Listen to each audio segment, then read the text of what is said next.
Ini adalah film thriller aksi Korea Selatan tentang seorang agen rahasia yang memulai upaya balas dendam setelah tunangannya dibunuh secara brutal oleh seorang pembunuh berantai psikopat. Saat ia melacak si pembunuh, batas antara kebaikan dan kejahatan menjadi kabur, sehingga berujung pada konfrontasi yang penuh kekerasan dan berdarah.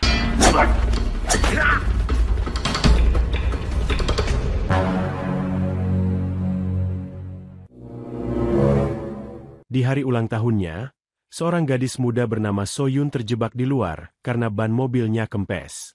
Sambil menunggu truk derek, Soyun berbicara dengan tunangannya bernama Jo Yun yang merupakan seorang agen Intel Korea Selatan yang tidak bisa bersamanya karena beberapa pekerjaan. Saat itu, seorang pria bernama Kang Jul datang menawarkan bantuan tetapi Soyun menolak karena ia sedang menunggu truk derek.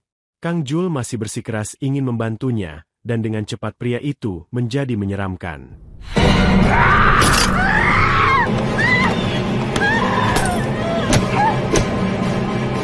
Kemudian Kang Jul membawa tubuh Soyun yang berlumuran darah ke sebuah ruangan. Soyun yang dalam keadaan dirantai memohon agar dibiarkan hidup karena dia sedang hamil. Tetapi Kang Jul tidak memperdulikannya dan tetap membunuhnya dengan memotong tubuhnya seperti binatang. Di tengah proses mengerikan itu, cincin tunangan Soyun terlepas dan masuk ke lubang selokan.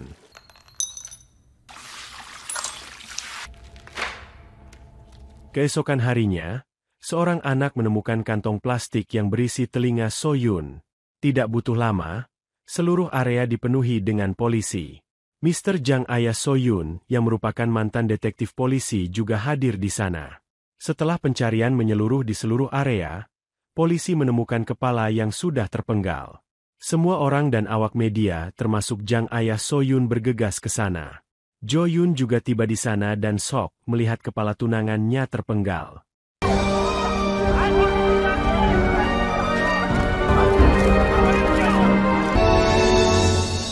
Adegan bergeser ke pemakaman Soyun di mana keluarga dan semua teman-temannya sangat berduka oleh kejadian traumatis itu.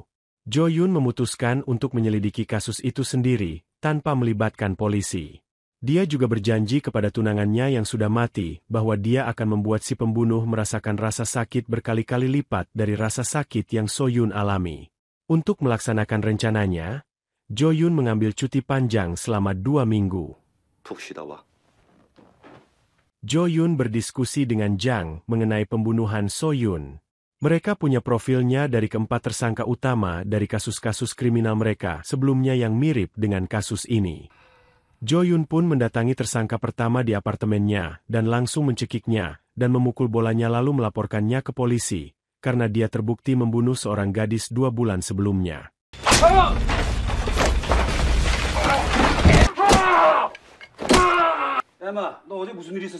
Sementara terduga yang kedua, Jo Yun menabraknya di jalan dan langsung menyerangnya dengan sangat brutal, tapi dari kedua terduga tersebut, tidak ada satupun dari mereka yang mengenal foto mobil di mana Soyun telah dibunuh. Sekarang hanya 2 tersangka yang tersisa, dan yang ketiga dari poster itu terlihat seperti pria yang membunuh Soyun. Selanjutnya kita lihat seorang gadis menunggu bus sendirian di jalan. Pembunuh itu muncul dengan mobilnya dan menawarkan tumpangan padanya. Gadis itu menolak, tapi mengingat tidak ada bis lagi yang lewat, dengan terpaksa gadis itu pun menerima ajakan Kang Jul. Tapi setelah beberapa saat kemudian pria itu menghentikan mobilnya di jalan terpencil dan mengeluarkan palunya dan mulai menghancurkan kepala gadis itu. Di adegan berikutnya kita melihat Jo Yun mengunjungi rumah Kang Jul di mana orang tuanya tinggal. Jo Yun berbohong kepada ibunya dan berkata bahwa dia adalah seorang petugas asuransi. Ibunya terlihat kaget ketika Jo Yun menunjukkan foto terbaru Kang Jul. Ibunya pun yakin jika pria di foto itu memang anaknya, namun dia kabur meninggalkan keluarganya begitu saja dan sudah lama tidak ada kabar. Sementara mereka berbicara tentang Kang Jul, ayahnya bangun dan mulai mengatakan segala macam hal buruk tentang putranya karena menelantarkan keluarganya. Untungnya anak kandung Kang Jul, yaitu Sang Won, tahu di mana lokasi kediaman ayahnya. Jo Yun langsung pergi ke alamat tersebut dan masuk ke rumah Kang Jul. Karena Kang Jul tidak ada di rumahnya, Jo Yun pun leluasa memeriksa kamarnya yang begitu rapi.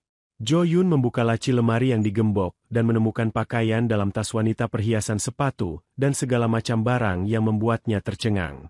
Sampai akhirnya Jo Yun mendengar suara pintu yang berderit. Ketika dia melihat ada ruangan gelap di belakang kamar. Yaitulah tempat yang selama ini digunakan oleh Kang Jul untuk menjagal korban-korbannya. Jo Yun pun hanya terdiam melihat lantai yang penuh bekas darah, hingga akhirnya dia menemukan cincin pertunangan terjebak di lubang selokan yang membuatnya sangat sedih dan marah. Di waktu yang sama Kang Jul sedang bekerja mengantar gadis-gadis SMA pulang sekolah, dan tanpa dia sadari mobilnya sudah ditempeli pelacak oleh polisi, karena banyaknya siswi yang hilang. Polisi pun sempat ke sekolah tempat Kang Jul bekerja, dan terus meneleponnya tapi tidak diangkat. Ketika semua anak-anak sudah diantar dan hanya tersisa satu siswi, Kang Jul mulai melakukan aksi bejatnya lagi yang akan memperkaus gadis tersebut di ladang pertanian. Sebelum memulai tindakan biadabnya, Kang Jul mendengar suara seseorang memanggil namanya dari kejauhan yang ternyata itu adalah Jo Yun. Akhirnya mereka berdua berhadapan secara langsung.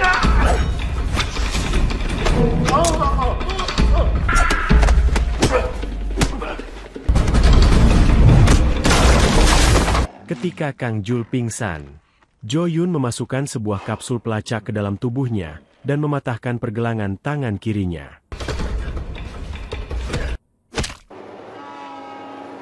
Begitu dia sadar, Kang Jul menemukan amplop berisi sejumlah uang. Ia pun hanya tertawa, karena tidak tahu apa yang diinginkan oleh Jo Yun kepadanya.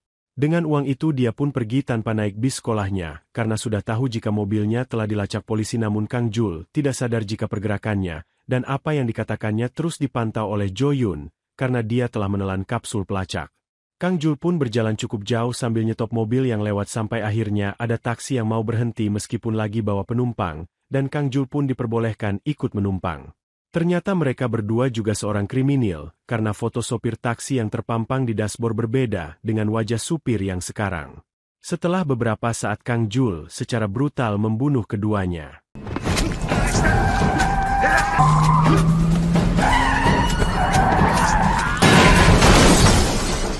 Di adegan berikutnya, kita melihat Kang Jul tiba di rumah sakit setempat untuk mengobati lukanya.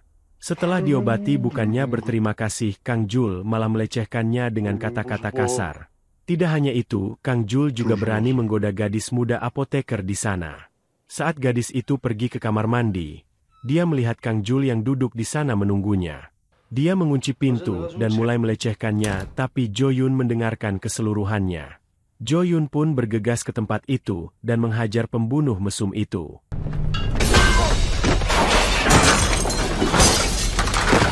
Seperti sebelumnya, Jo Yun sengaja tidak membunuhnya dan hanya menyiksa Kang Jul yang sudah semakin lemah. Lalu Jo Yun meminta gadis muda itu untuk menyembuhkan lukanya.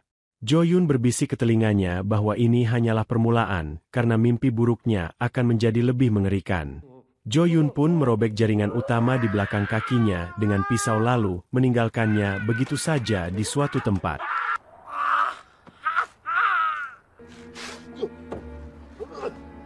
Jo Yun berbicara dengan Jang, ayah dari So Yun, juga adiknya bernama Se Yun.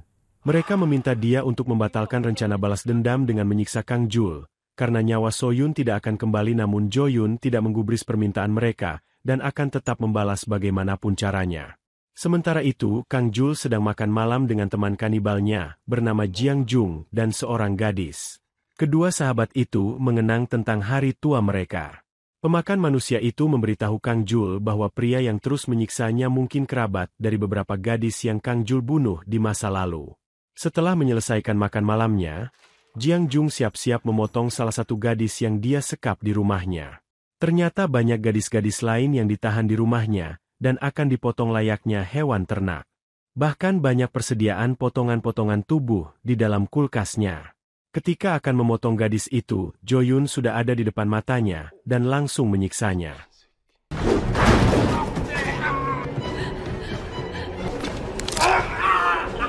Tepat ketika Jo Yun akan memotong tangannya, Kang Jul datang ke sana dan menembak dia dengan senapan.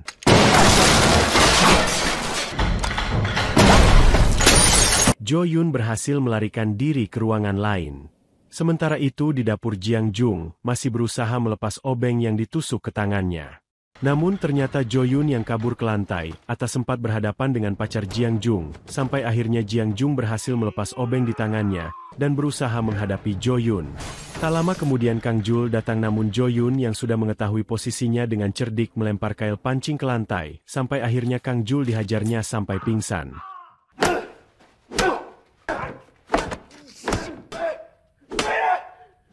Jo-yun melaporkan rumah penjagalan manusia itu ke kepolisian.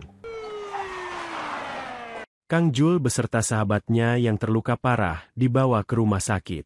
Ketua satuan polisi bernama Ho Jin mencurigai Jo-yun adalah pelakunya dan menyuruh ayah So-yun yaitu Jang untuk menghentikan aksinya karena tindakannya dapat membahayakan keluarganya termasuk Se-yun adik dari So-yun. Sementara itu, Jo-yun dan juniornya sedang berdiskusi masalah kapsul pelacak yang bisa keluar dengan mudah ketika dia diare. Jo-yun pun langsung menyuruhnya berhenti berbicara, karena bisa saja Kang Jul yang berbaring di dekatnya sudah sadar dan mendengar obrolan mereka. Jo-yun lagi-lagi membebaskan Kang Jul dan membuangnya di suatu tempat terpencil. Ternyata Kang Jul sadar saat berada rumah sakit dan mendengar semua percakapan di ruangan itu. Kang Jul mendatangi toko obat dan mendapatkan beberapa obat lalu meminum semua obat itu dan membunuh pemilik toko. Lalu Kang Jul membuang kotoran di toilet terdekat, yang akhirnya kapsul pelacak itu keluar dari tubuhnya. Setelah itu, Kang Jul membunuh sopir taksi yang kebetulan juga di toilet lalu memasukkan kapsul pelacak tadi dan kabur dengan mobil taksinya. Sekarang Jo-yun tidak tahu keberadaan Kang Jul. Dia mengunjungi rumah sakit dan bertanya ke Jiang Jung kemanakah kira-kira Kang Jul itu akan pergi. Sambil tertawa dia mengatakan jika Kang Jul akan membalaskan dendamnya dengan menargetkan keluarga Jo-yun. Setelah itu dia pun akan menyerahkan diri ke polisi. Dari laporan anak buahnya, Jo-yun mendapat info bahwa memang benar Kang Jul berjanji akan menyerahkan diri ke polisi namun dia ingin menyelesaikan urusannya terlebih dahulu. Jo-yun pun sadar jika urusan itu tak lain adalah membunuh keluarga Jo-yun, karena Kyung Jul sudah mengetahui alamat mereka. Jo-yun yang panik pun langsung meluncur ke sana sambil telepon ke rumah namun, di saat yang bersamaan Jang yang hanya sendirian sudah didatangi Kang Jul yang ngaku sebagai kurir. Jang pun langsung disiksa secara brutal. Tak lama kemudian Se-yun yang baru pulang kuliah juga menjadi korbannya.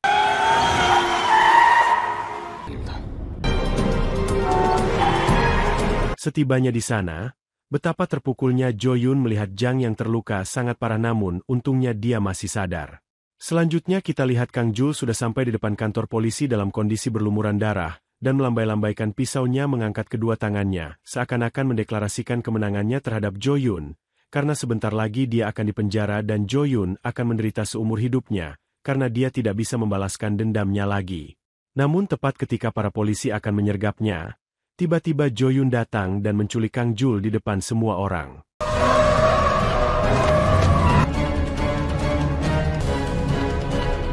Dia dibawa ke tempat rahasia milik Kang Jul, dan langsung diikat tepat di bawah pisau pemotong leher miliknya sendiri. Jo-yun mulai menyiksa Kang Jul dengan brutal, sehingga mengaburkan batas antara yang baik dan yang jahat. Terlebih lagi ketika Kang Jul memintanya untuk membunuhnya. Jo-yun bilang dia akan membuat keputusan yang tepat. Akan membunuhnya saat dia merasa ketakutan dan kesakitan. Setelah itu Jo-yun meninggalkan Kang Jul dalam keadaan menggigit tali yang diikatkan ke pintu di mana jika pintunya terbuka maka pisau pemotong yang berada tepat di atasnya akan jatuh ke batang lehernya. Ternyata Jo-yun sudah menghubungi kedua orang tua Kang Jul beserta putranya untuk datang menemui Kang Jul di rumahnya. Jo-yun yang sudah meletakkan alat pelacak di sana, akhirnya mendengar suara Kang Jul yang sangat ketakutan, karena keluarganya yang sudah ditinggalkan bertahun-tahun akan mengetahui identitasnya. Bahkan ayah ibu dan anaknya sendirilah yang akan memenggal kepalanya. Kang Jul terus berteriak ketakutan agar mereka tidak membuka pintu, tetapi mereka tidak mengerti apa yang dia katakan karena tali di mulutnya. Saat pintu dibuka, pisau di atasnya meluncur ke bawah dan memotong kepalanya. Keluarganya berteriak ketakutan saat kepala Kang Jul berguling tepat di depan mereka, dan Jo-yun pun mendengarkan semua yang terjadi melalui mikrofon. Jo-yun berhenti berjalan dan mengeluarkan mikrofon dari telinganya untuk berpikir sejenak, dan kemudian terus pergi tetapi tidak lama kemudian dia mulai menangis, karena dia tahu nyawa tunangannya tidak akan pernah kembali. Balas dendam yang dia lakukan tidak akan pernah bisa mengobati rasa sakit, karena kehilangan bahkan hanya berujung dengan penyesalan dan perlahan-lahan merusak mentalnya.